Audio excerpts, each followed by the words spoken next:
I accidentally noticed a stream of tourists one day that were walking down the street in rubber-soled tennis shoes. And for some reason, intuitively, I asked, I wonder if there's a consequence to us humans no longer being naturally grounded. I don't actually know that much about earthing, and it came out of me not knowing anything about earthing, but hearing about it. But they said, you don't have to worry about that anymore. You don't have to worry about taking care of your body, because by the time you're old, we're going to have a pill for every ill. Well, that's just like in the communications industry. We ground something. Back in the day, I used to love barefoot running. It was just such a great feeling.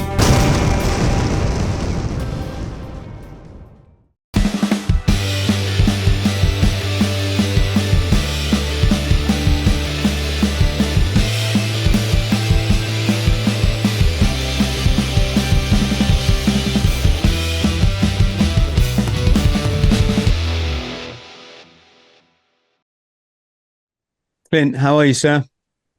Well, I'm doing pretty good. How are you this morning? Yes, absolutely wonderful. Been looking forward to our chat. Clint, should we take it from the beginning? How did your journey start? Well, that started a long time ago. I just turned 79 a few weeks ago, months ago, I guess, and so I have to go back a long way. Anyhow, my whole background, I grew up in Montana, which is kind of a rural state, northern U.S. I started out, chasing cows. I was a cowboy. That was a boy who sits on a horse and rides the pasture and makes sure there's no weeds and makes sure the water's okay. And sometimes you have to spend 3 or 4 days out there at a time, just taking care of the herd and keeping them fed and watered and healthy. But anyhow, when I was quite young, I was taught by my grandfather. Fortunately, he said that, he said, well, your job as a cowboy is to sit on that horse and to go on and ride the pasture and look at all the animals. Make sure that they're healthy, make sure they're happy. And if they're not, there's something wrong with one of them.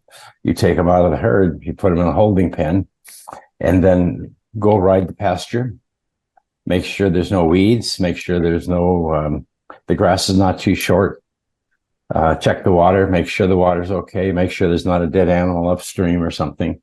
But something in the pasture contributed to the poor health of that animal. So I grew up and I was always taught prevention. So if I ever hear somebody say they're experiencing this or experiencing that, I always ask, well, what's causing that? Because something you did, something you're doing, or something in your environment is causing unhealth, because in nature, health is the body's most natural state. You have to work hard and long to screw up your health yes. in the natural world. So anyhow, that's where I started out, and I spent a lot of years in that. But when I was in my early 20s, I discovered the cable television industry, or television. Because I was born in 44, so around 54, somewhere in that was 64. I'm off 10 years this morning, but anyhow, so I discovered, and again, I grew up in a small town in Montana. 2 TV stations, one right, one left, 2 newspapers, one owned by one power and another, and so you live in a little microcosm. And all you know is what they feed you every day, the news or the media or the stories or whatever. And so anyhow, but when I saw that we could, and this is just in the early days of cable television, we could put an antenna up on a mountaintop and pick up a signal from Great Falls or Helena, Montana or somewhere, or use microwave and bring a signal up from Casper, Wyoming, and then eventually Denver, Atlanta, and the world. But it started out, one step at a time. But the more I saw the bigger world, bigger than Montana, bigger than where I grew up, then all of a sudden I could see the news, I could see the people, I could see, wow, there's a real world out there, and there's all this stuff going on. I want to be part of it. So, so anyhow, I've always been in love with, supporting that industry because it gives you an eye on the world. You don't have to like what's on it. You don't have to be a part of any of it, but you need to know it's there because it's who you are. It's part of the world you live in. And so I remember back in, God, I don't know, in the early 70s, somewhere back in there, I was giving a talk up in Canada at a cable television convention, and the computer had just surfaced. And we kind of knew what we could do with it, but there was no infrastructure and no consumer education. So nobody really, it's going to take 10, 20, 30, 40 years for that to evolve. But I remember saying one day, I said, one day, the poorest person standing in a rice field in the middle of China is going to have access to the same information as anybody on Wall Street. And here we are now, 20 something. And now it's everywhere. Everybody has access to absolutely everything, by and large. So anyhow, that's kind of my background. But how the grounding and all of that comes into being was that in that industry, you had to ground anything electrical to the earth. You had to actually connect it to the earth. That was for shielding, to push away extraneous environmental signals, and to protect the data that was inside, so not to corrupt it and so on. And further, if there's a lightning strike or if there's any kind of an atmospheric electrical event, you need to be able to ground that charge. Otherwise, it'll get into a home, blow up a TV set, or screw up the communication system, or it can, and primarily starts fire. That's why everything in the household, the homes, started putting grounding systems in, by and large, around 1960, 1970, because of fires and poor wiring and mice getting in and eating a wire and shorting out something and causing a fire and so on. But anyhow, grounding's been around forever, but normal people don't really know what it is, anything about it, other than it's a lot of the guys know, well, that's that little round hole on the outlet. That's what the ground is. And most people, when the refrigerators and everything came out that required grounding, they went and cut the pin off so they didn't have to rewire the house. So nothing was really grounded. And then everybody started getting, you could get little shocks or this or whatever and so on with those big appliances and so on. And so anyhow, I just have a 30-year working knowledge of grounding electronics, equipment, transmitters, receivers, you name it, everything, in order to maintain the electrical stability within these systems and to make sure that everything works and we don't get some accidental static or charge that'll screw up whatever. And anything can go wrong, electrical will go wrong. So ground is your friend. So, but anyhow, that's kind of where I came from. And then I'm now pushing 80, but 30 years ago, I retired from the cable television industry because it turned into a big business. When I was involved, it was about creating new channels or creating networks or, building out the possibilities of what it could or should be. It turned out later that big corporate America or big corporate world came in and bought it all up, took it all over, and turned it into primarily an advertising medium in order to manage the minds of the people and get them to buy the soaps and the things that they are promoting, and et cetera. That's a whole story all by itself. That was not part of our dream or our goal or what we thought. We looked at having 100 channels or a dozen, or today 500, 1,000, so that everybody could have their own channel if they had a voice, whether it's a school, it could have a channel, the city could have channels, the educational channels, everything you can imagine. I was involved in helping put together a lot of them, everything from the Discovery Channel to, all of these different things. And I didn't found the Discovery Channel, but we were all involved in developing these multiples of channels. So we had what we called narrowcasting. So if your interest was this, then you could go here and hear something rather than broadcasting, rather than just having one thing on at 7 o'clock or three things on at 7 o'clock and you had to choose from it. Here, you could have 300 channels or whatever and go choose the one that fit you or what served you at your age and stage in life and all those kind of things. It was a great concept. I still love it. The cable industry didn't work out because the corporate took over. But what did work out was, I remember when Steve Jobs and Wozniak were, in there building some of their first boards and chips up in Sunnyvale. and we didn't understand a lot of this, except that we used a lot of computer type equipment. But anyhow, once we understood, we could transmit signal over a satellite, bounce it off a satellite. This was in the 70s. Everybody thinks it's ancient. This is all modern stuff, very modern. But anyhow, once we realized we could bounce a signal off the satellite in Atlanta and pick up a signal in Missoula, Montana, and broadcast it like a local channel, I mean, that changed the world. And then all of these things, like and this was before the computer, but I fell in love with getting information to the people. I didn't want to control it. I didn't want to tell you what you want to believe or what you care or how you do. I didn't want to get anything to do with that. All I wanted to do was open up the floodgate. And the reason was because in the early days, and I've been around the radio and news industry my whole life, even when I was very, very young, selling advertising for $1 a holler on a local radio station. But it's all fun. But anyhow, I had a lot of friends with UPI, United Press International, and AP, and you have all these stringers all over the world.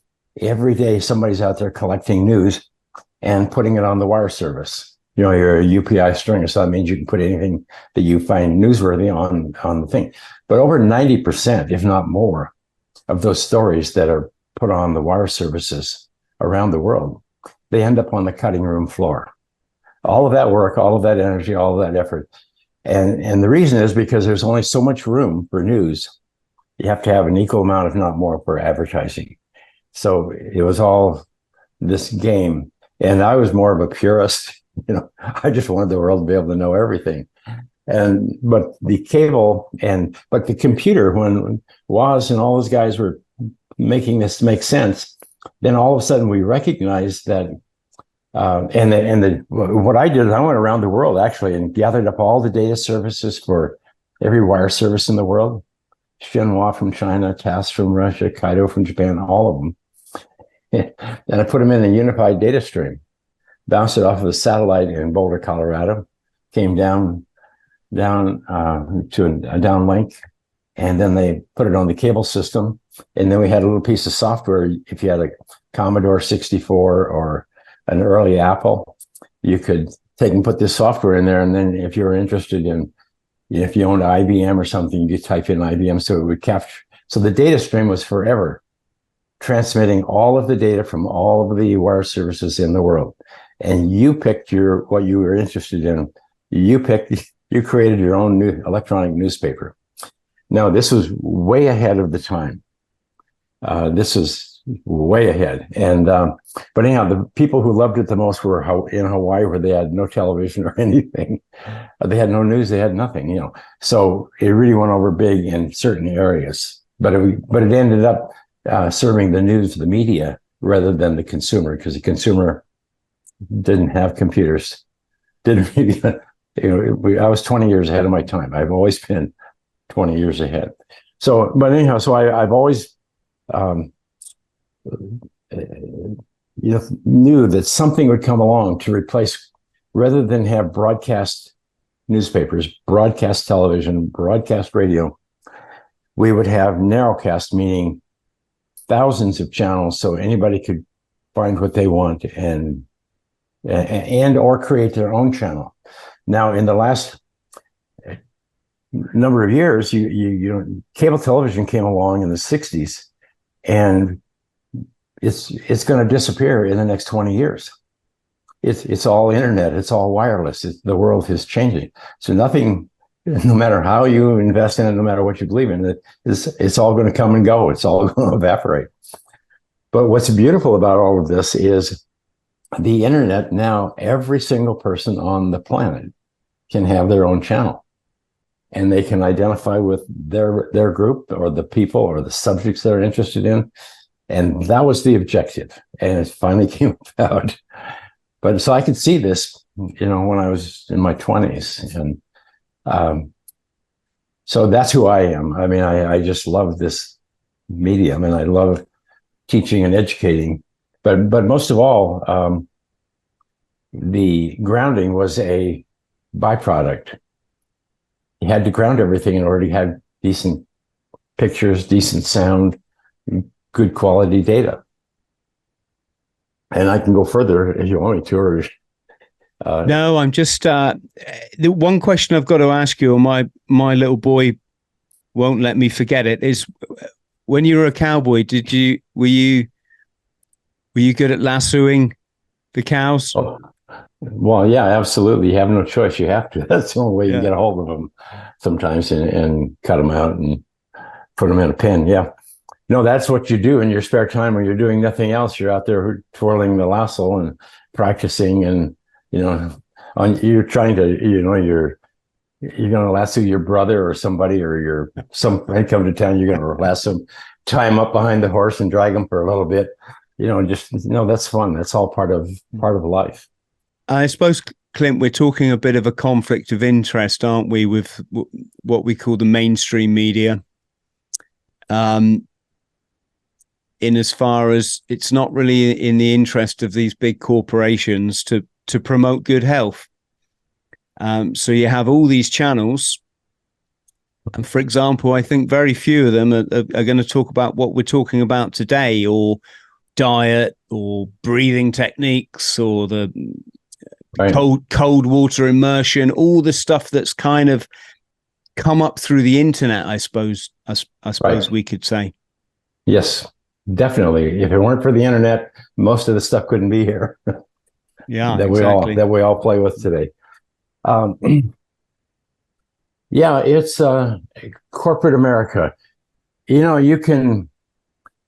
have to go back to the animal kingdom, I think, because if you go out in the pasture and you just watch the animals, they're all very territorial. They're very protective of their food. They're very protective of their mates, and so on and so on. But this animal spirit that everybody talks about once in a while, when people started companies, you could go back when they discovered oil, or when Hershey made the first chocolate bars, and all of these things. And so they all had a lot of competition. But usually the guy first there, has got some presence or awareness, and people tend to follow, the leader. But anyhow, as time went on, these corporations became so powerful financially that they could control everything. And it's not that they necessarily wanted to. I don't think some of these people were ill-intended. I think in the early days, they were just entrepreneurs going out there, and nobody else was doing it, and they went out there. And then when other people, competition came, then they got into a war, and then it turned into, whatever. But as time went on, that really, the actual entrepreneurs who made the products, I don't think were ever the real problem. I think that it was corporate America who bought up all the media and all of the distribution channels, and, the networks, the television networks, because whoever controls the video, the ears and the eyes, what people are hearing, what people are seeing, whoever controls that. There's I remember one time I was sitting in an edit bay in Denver, Colorado, and we were editing some film for some event or something. And I remember one of the editors, a young kid there, sitting there, and he had like $1 million worth of electronic editing equipment that he could go in there and just do anything. And he had this big dark room, and everybody could come in and sit and watch. But he was like a god, because this person could go in there and he could take the scenery, chop it up, put it into places where it needed to be. To shoot in a half hour or a 30-minute commercial may take 8 hours, or 30-second commercial. So it's, so then you have to bring the music and whatever, and you put the storyline together.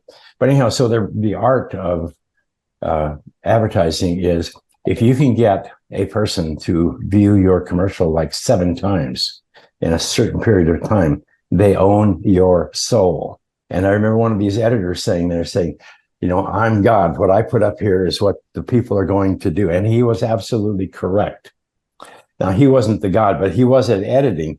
But what it was is, once he created that piece and distributed through local TV, whatever media, then as time went on, Tide became, one of your number one soaps. These all came from the 50s and so on, or Bleach, or whatever the names are. I don't remember all the names, but Hershey candy bar, I remember them because Snicker candy bar is my favorite candy bar, of course, when I was young. And, but anyhow, but we all are trained and programmed. Our brains are trained, and it's entrained, I guess is the better word, that we go along thinking that we're smart, we're this, we're that, we're doing what we want to do and whatever. No, you're doing what you've been trained to do by television. And I'm absolutely, aware of it. What can you do about it? You can't do a thing about it, because you have Rupert Murdoch and people like that. They have so much money. They have so much, and they earned it, and they have a right to do what they do, I guess. But the American people, or the people of the world, kind of gave up their discernment. It's like there's in the old days, like promoting smoking or cigarettes. Here's a doc, one smoking Lucky Strikes and one smoking Camel. Which one's the best? They would have commercial, around all of this stuff. And it takes about 20 years for something to reach a peak, and then it'll get knocked out, like smoking and cigarettes and so on, or whatever it might be. The only thing that hasn't fallen off a cliff in 20 years is drugs, the pharmaceuticals. Now, once the corporations who manufacture all of these things understood that we have to go around the doctors, because the doctors were controlling everything. We have to go around them. We have to go to television and get the people to go and ask their doctor for our drugs. That's how powerful television is. Yes. And I can't go on. I don't want to, I'm not picking on anybody. I'm just saying this is what happened. I don't think that most of us intended for any of this to happen. This was a medium. This was good stuff, being able to see the world and being able to be a part of the world. And no matter what you believe, whatever you need to know.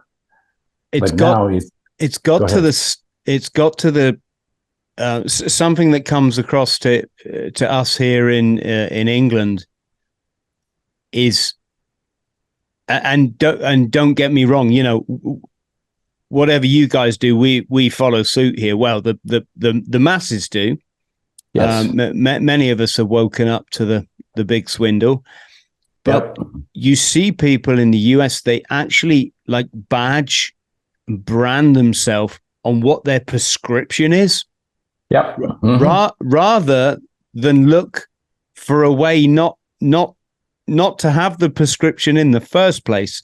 It's the ultimate form of mind control, and is, I'm helpless, I'm a victim, I don't need to do anything about my life. I don't need to earth myself. I don't need to, follow a nutritious diet. I don't need to get regular. No, none of that. I just blame other people for all my woes. And the doctor's given me this. So I am a victim and you have to treat me as a victim. Is this making a bit of sense, Clint? No, absolutely. I remember back in, I think it was 1972, there was doctors would come on TV and scientists, and they say, you do not have to worry about taking care of your health anymore, because the world I was from was prevention. You had to always be conscious of what you ate and what you did, so you had energy and health. But they said, you don't have to worry about that anymore. You don't have to worry about taking care of your body, because by the time you're old, we're going to have a pill for every ill. I will never forget that line on television. We're going to have a pill for every ill. And I thought, how odd this is. It can't possibly be. But that was the mantra. And then the drugs came along. And so now there's a drug label for every ill you can come up with. But yeah, the people are responsible. The only thing I always go back to one thing. I do a podcast at least 3 times a week. My audience is primarily women. I mean, a lot of guys listening to it, but our customer, I mean, the people who push us around, everything, but probably 90% women. The products that earthing.com sells, those are ordered 90% women. Interesting enough, 90% of all prescriptions sold are sold to women. 90% of all visits to a practitioner are female. And I kind of understand it because, as guys, no pain, no gain. We can take it until we have a first heart attack, something like that. Then men straighten up. But you can't think that you are not part of this, or you don't, because it's everywhere. It's pervasive. It's in the air we breathe. I mean, it's everywhere. So that's why I'm kind of a unicorn, because I grew up on a ranch. Everything we ate until I was left the ranch area. I mean, we grew it. We had fresh eggs every morning. We had this, whatever. We didn't eat anything. And then when you go to town, all the milk didn't taste the same. It was pasteurized or something. and then, nothing was the same. The yolks were yellow rather than orange. But the fruit had more taste to it. Everything was different. But you adapt. Eventually you're hungry, so you have to eat something. And we're forced into this. But anyhow, I have this innate background that says there's something wrong, and I'm conscious of everything I do. Doesn't mean I cannot go eat bad food sometimes, because that's the only food there is, especially when you're traveling. We're electrical beings, aren't we? It stands Yes. to reason that we need a connection with the earth. Otherwise, we're insulated. I believe you had an experience. Was it with a girl who was sort of semi-buried in the ground when she was ill? The earth itself has what we call a negative surface charge, meaning an abundance of free electrons that can rapidly move.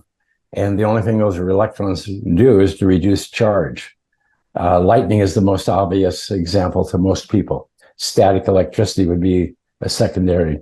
After spending 30 years in the communications industry, I retired, and for 4 years I was doing nothing, actually. But I knew I had to go back and do something, but I wanted to do something rather than just go chase the buck and play King of the Mountain with the guys, the 50-year-olds. I accidentally discovered that grounding your body to the earth reduced pain. More importantly, you could sleep when you lay down, and when you're connected to the earth, you can lay down and you can sleep, where hardly anybody sleeps. And pain and sleep are kind of related, because you can't sleep if you have pain. And then there's this thing called the fight or flight system. Your mind is the only reason you can't ever really truly sleep is because you're in a fight or flight state. Your body's thinking about things and pumping your body full of cortisol. And the only reason you really can't sleep is because you have elevated cortisol. Because sleep is the most natural, it's innate. I mean, it's autonomic. You just, when your body's tired, it wants to go to sleep. If it's not sleeping, you're doing something interfering with that process. But anyhow, so I learned a lot, all these things along the way. I spent like 20, 30, well, over 30 years now, pushing this forward. But we started out by I accidentally noticed a stream of tourists one day that were walking down the street in rubber-soled tennis shoes. And for some reason, intuitively, I asked, I wonder if there's a consequence to us humans no longer being naturally grounded. I had not a clue, but I knew that when I was a kid, we were always grounded, always barefoot, or we wore leather-soled shoes. And then the leather was semi-conductive because it's leather. And if it rained, though, you had to take the leather off and carry it so it didn't get wet and warped. But anyhow, so I didn't know. But anyhow, I went home that night and I took a voltmeter out and I started testing, I grounded the meter to the earth, and then I started testing the voltages that you could in the environmental voltages. These are anything from, radio to TV to static electricity to EMFs to you name it. Everything in your environment is electrical out there. I mean, we live in a sea of electrical noise. It's one of those things you can talk until you're blue in the face, but until you experience it, you're not going to believe it. But once you experience it, then the biggest trouble you have is trying to explain it to somebody else. And so I ended up going up. I went and bought a roll of 3-inch wide metal duct tape. And I always tell this for the guys so they can go do it. But I went to, aluminum duct tape. You can buy it at the hardware store. It's got to be a real aluminum. It can't be the coated stuff. Anyhow, I laid it across my bed, took an alligator clip, connected it to a wire, threw it out the window, connected that to a small ground rod that I pushed into the earth. Then I took a second wire and threw it out, did the same thing. And then I brought it in. So I had 2 wires, one going to the duct tape and one going to the meter. So when I would put my hand on the duct tape and then put my hand on the test probe of the meter, the voltage would go to 0. Well, that's just like in the communications industry. We ground something and it equalizes, it absorbs Earth's free electrons, equalizes with the Earth. Now there can be no charge. That's why we ground things to prevent noise, prevent electrical noise, to create stability. And I didn't really know much about biology back in those days, but I did have some intuitive things that, like when I was young, and you mentioned, I remember one of my friends growing up was Native American, very close friend, and I went home one night with him, and I don't know if it was the same event or maybe different events, but one time, they were separate. One time we went into the teepee. They still lived in teepees back then. A lot of them did. So a lot of them had houses and teepees. But we walked back into a teepee, and the mother says, "Take those shoes off. They'll make you sick." Had not a clue what she was talking about. Never did. Never gave it a thought, except we did take our shoes off. And of course, it always feels better not to have shoes. And anyhow, but that kind of sank, and I remembered that forever. But there was another event where one of the kids had a sister who had scarlet fever. And this is back in the 50s, and they didn't have a lot of treatment for things like that. And in fact, a lot of people died from scarlet fever. And, they had taken her to the doctor and whatever, and then they ended up bringing her home because there was nothing they could do. So one of the elders, grandfathers, dug a little pit in the ground, not very deep, just a little pit, laid a little bit of straw or something in it, and then they laid the girl in the pit. And then they built a fire, close by. And then the grandfather sat there for like 2 or 3 or 4 days, every day, round the clock. And about 4 or 5 days later, she was up running around like she was okay. And I always thought that was really odd. But those things stuck in my memory. It's like grounding. There's things that I know that nobody could possibly know because you haven't done this for a living. You don't have this working knowledge. And it's like electrical is an art. It's not necessarily running wires. It's, to balance everything and make everything perfect. You have to pay attention to know. But anyhow, so yeah, all of a sudden these things started to come together, and then I ended up wondering how come at the age of 54 at the time I didn't know about this, because I had been a skier for 30 years. I had done everything that a cowboy or anybody growing up in Montana that could buy a six-pack could do. And so I had, my body was full of pain, and I had a hard time sleeping. Advil, I take Advil to go to sleep at night, whatever. So anyhow, I just kept asking, how come I don't know about this? And so I tested a couple of guys, similar story. Ended up going down to University of Arizona, doing some looking around in a medical library, and then going on Nexus, Lexus, data retrieval type companies, and trying to but nobody knew anything about it. In fact, I was stunned. This was in middle 90s. And I wanted to know the cause of pain, because I knew when I got grounded, the pain went away. And in the literature, it says nothing. Cause of pain, unknown. Cause of lupus, unknown. Cause of cancer, unknown. Cause of anything medical is unknown. The medical industry is the practice. It's practice. They are practicing. Let's try this, or let's try this. Let's see what works for you. And so it's again, that's kind of an art, a little bit of science, a little bit of art, but it's experimental and whatever. But they don't necessarily have a cure other than antibiotics and surgery. They don't have a lot of cures. The rest of it is all whatever. So anyhow, I spent the last 25 years producing over 30 peer-reviewed published papers, studies, have an equal amount of peer-reviewed papers.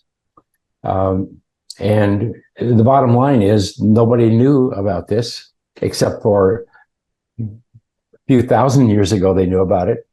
5,000 years they knew about it. The Chinese knew about it, and they call it qi energy, earth energy coming from the earth.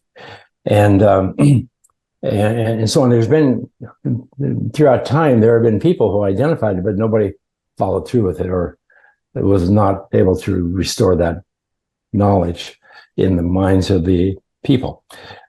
Instead, shoes came along, they were comfortable. All these modern things evolved. And over a period of all these years, we kind of interrupted our connection to the earth. But what really happened was 1960. 1960, like, autism or lupus or, some of these cancers, cardio, all these major inflammation-related health disorders. If you can type your illness or whatever they're saying you have, type it into Google and then type in the word inflammation and see how many hundreds, if not thousands, of studies come up. Cardiovascular is an inflammation-related health disorder. Autism, finally, 3 years ago, John Hopkins comes out and says, this is an inflammation-related health disorder, inflammation of the brain. It's not an accidental or genetic, yada, yada. But all of these modern health disorders, primarily cancer, lupus, MS, and so on.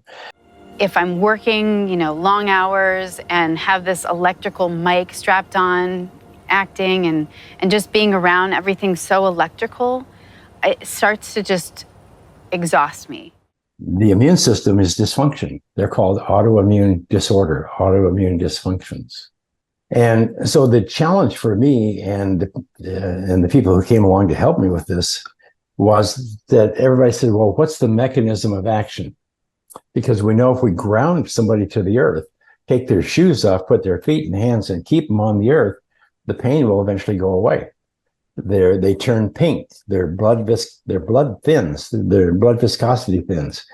Their demeanor changes. Their energy comes up. All of this stuff is happening, and so anyhow, we spent, we kept doing all study after study after study. But one day I was reading a paper on neutrophils, which is a white blood cell, and it's the primary blood cell that promotes inflammation.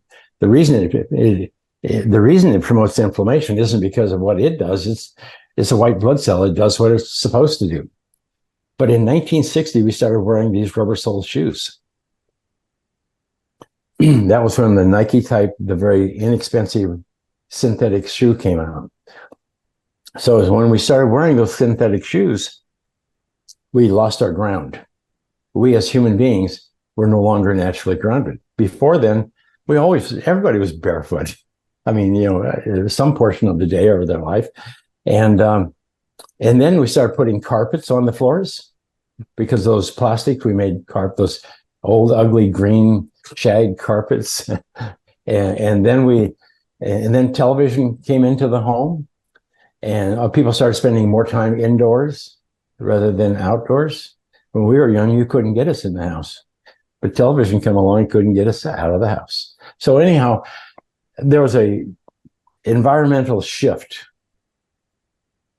in 1960, and it was putting on the shoes and moving indoors. And not only that, we live everybody's short vitamin D. It's because you got a roof over your head. Throughout millennia, we never had roofs. We had caves and whatever, but again, you still spent the majority of your time outdoors during daylight. And so it goes on and on. This is, so anyhow, one day I was reading about the the neutrophil. And what happens is when you have a pathogen or a damaged cell in your body, the immune system or a neutrophil will swim over and it will encapsulate. It's kind of a jelly type cell. It'll wrap itself around the pathogen, and then it releases what we call reactive oxygen species. The word reactive got my attention because that means it's electrically charged. It's got a huge charge on it. In fact, it is so electrically charged that it could rip chrome off of a bumper. I mean, so wow. anyhow, that's because you don't rip electrons off of anything. That's not something, you need ionizing radiation or something. So anyhow, so here's the little jelly cell goes over and it oxidizes the pathogen by ripping the electrons away from the structure of the pathogen. And that's all normal. It's been doing that from the beginning of time. Problem is we put on shoes, and when we put on the shoes, we no longer conduct the ground, the electrical energy of the earth. We no longer connect it. And it's a sea of free electrons that anything connected to the earth, it absorbs these free electrons, and it's then you can say it's negative. The chassis of a refrigerator is negative. The chassis of a computer. Anything connected to the earth is absorbing free electrons from the earth and equalizing with the earth. Has the same amount of electrons per watt as the earth does itself. Earth is infinitely large. Anything connected to it is infinitely small. So there's not a chance there could be a difference. Sitting in the pasture thinking, I wasn't in the pasture, but this is my thought process, is if grounding the body is reducing pain, and pain is being caused by, we learned this in 2004, when Ritger and the boys back at Boston Mass came out with that article in Time magazine, front page. It said, you don't have cancer, you don't have this, you don't have that, you don't have, or what you have is chronic inflammation. And it starts out at some point, and then it manifests differently in different people based on whether they smoke cigarettes or do this or their mental state, their living environment, their lifestyle, and their living environments. And I thought, wow, this is interesting. So then, but I instantly knew then that because you can't have pain unless you have inflammation. Pain is a byproduct of inflammation. So if you have no inflammation in your body, you got no pain. But if you have pain, you have inflammation. So that was an eye-opening. And so then I realized that while electrons are antioxidants, they reduce. That's what they do. They reduce radicals. So when we put the shoes on, we lost our ground, and the body no longer had sufficient free electrons to reduce the remaining radicals left over after an oxidative burst. And those radicals would go and steal an electron from another healthy or adjacent cell, damage it, and then another neutrophil would come, clean up that mess, and so you had a chain reaction. You started a fire. The fire is called inflammation, body inflame. It's really, really that simple. It is not more complicated than that. You know, the medical industry is like, here's 10,000 drugs, here's 10,000 of this, 10,000 of that. But what everybody overlooks is nature. There is no money in nature. There is no money in natural cure or natural. But anyhow, this is a birthright. Grounding is a birthright. It's who you are. You are the earth up walking around. You come from the earth. You eat the earth. You breathe it. You drink the earth. You live. And when you're done, you go back to the earth. Now, there may be other things. I don't know. That's another thing. But I know this body is earth up walking around. Mm. And we've lost our electrical connection with the planet. That thing that makes life life. If there were no free electrons on the planet, there would be no birds, no plants, no people, no life. You have to have these electrons. But it's this dance because the earth is charged with free electrons and photons from the sun. We are sunlight. I mean, we are all actually, it's the free electrons from the sun that energize the earth, that create all the life on the earth, and we are a piece and a part of it. We are not separate. We're not different. We are all the same. We're all one thing. We're all connected, and we all ought to recognize that and get along a little better. But anyhow, so I was lucky, man. I'm the luckiest guy that ever lived, because I've always been an entrepreneur, and once something is understood and uncovered, then my job is done. But when this came along, it was the day I discovered this was the best day and the worst day of my life at that day, because I discovered something no one else was aware of at that time. Not that it's new; it was just awareness. And the problem is nobody knew about it. So I had to talk to every single person one-on-one for years, and then groups, and then larger groups. Now with the internet and everything, we can talk to 1 million people at a time. And so it's working, but I got to play a part in all of this. It took an army of researchers and other people to come along and help me. It took millions of moms who said, oh my God, this works. I need this for my mom. I need this for my grandson or whoever. They were ones who picked up the challenge. They didn't care about the science. It worked. It's obvious. People feel better. The pain goes away. They look younger. They're healthier. Get grounded. So all we did was raise the consciousness, and we're not done yet, but for people to realize that we are a piece and a part of the earth, and we need that electrical connection. We need that spiritual connection with the earth, whatever it is. That force, that synchronicity between all of us that connects us all. We're all singing to the same tune. We're all dancing, together. And all this drama that everybody creates, it's all entertainment. But bottom line, we're no different, than the elk or the deer or the coyote or anybody else, or the rabbits running out in the pasture. We're all the same. We're just trying to survive and get along and protect our territories and so on. But I don't have the answers. I just am grateful that I've been able to really help the moms, because they're the ones who take care of their moms and their families and their husbands and the men of the world. And men are too busy out chasing the money and fighting the bear. And I understand all of that.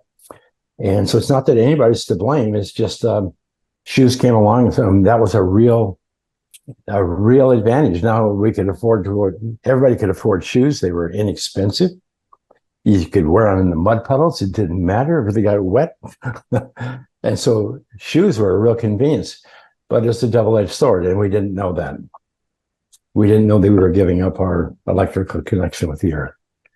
And I'm 80 years old. I can still walk 4 or 5 miles is fine. Pushing it after that. But I don't have the aches and pains. I do have aches and pains because entropy is real.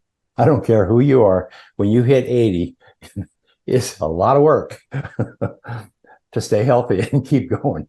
You do not stop, not even for a day. You have to keep moving. You have to keep eating the right things and doing the right things and thinking the right things.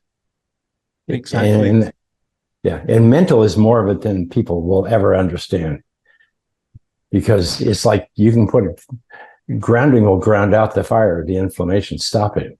But you have to ask yourself, what's feeding the fire? Oftentimes, it's not what you're eating, it's what's eating you.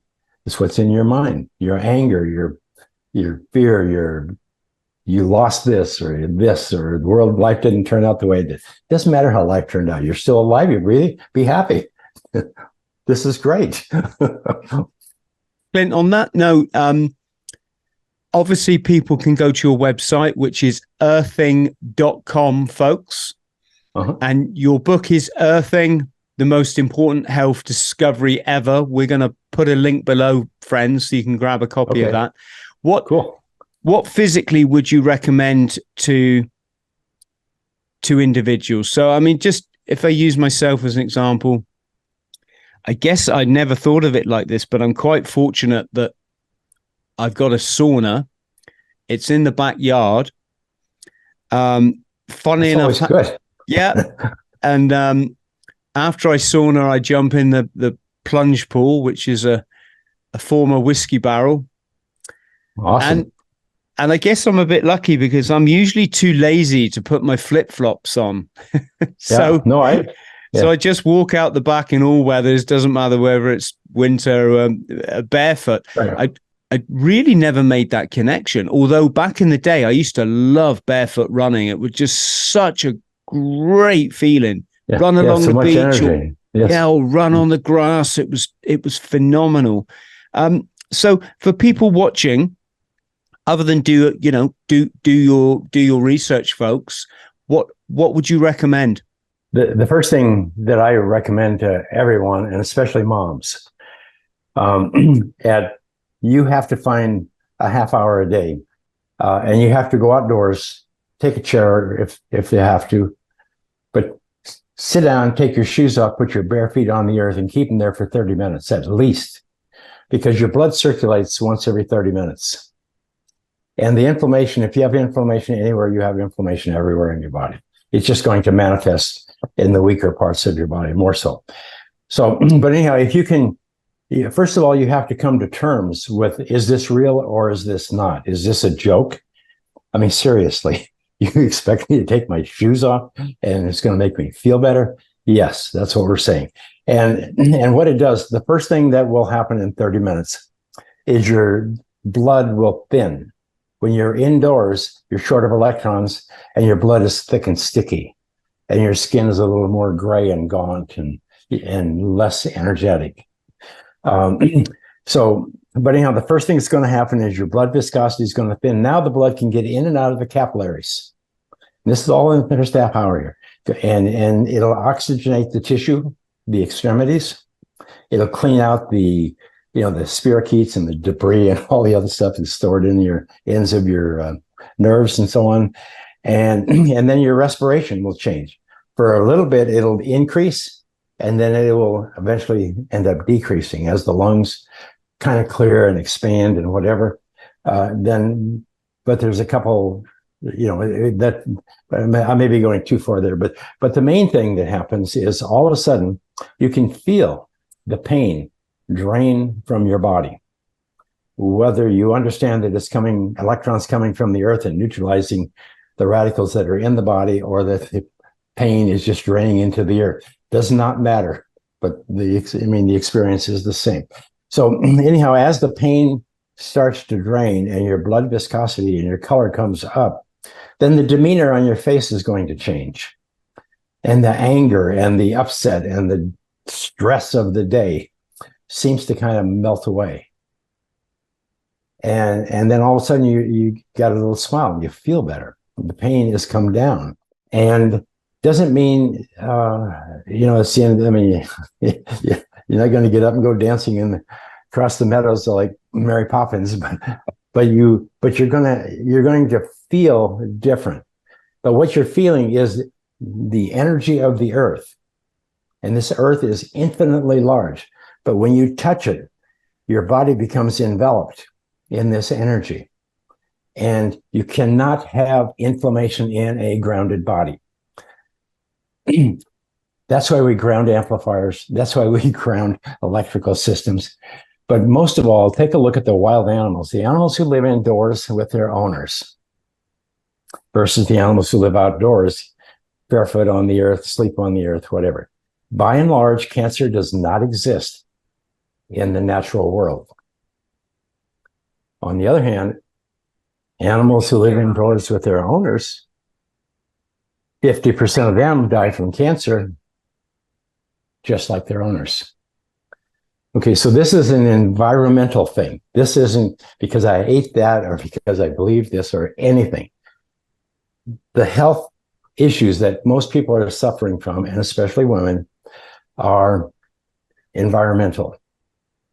And when I say environmental, it's not just, the roof over your head and so on. It's what's going on in your mind, the mental environment that you have going on.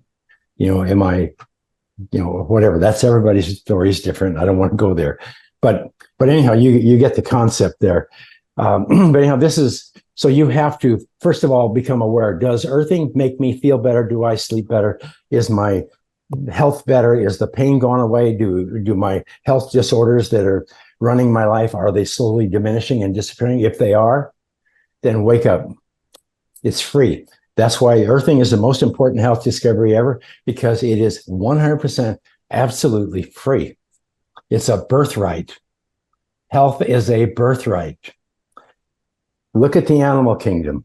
You have, I know I say it often, is I have somewhere between 7,500 and 10,000 grandmothers, all in a row, that go back to the time first Homo sapiens walked around 150,000 years ago. These people got me here. They didn't have all the resources we had.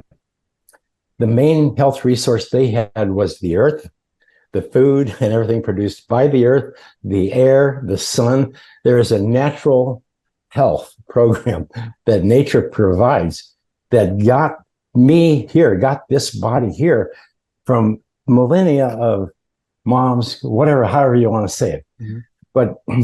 But something is really amiss, but I think that we've nailed it here.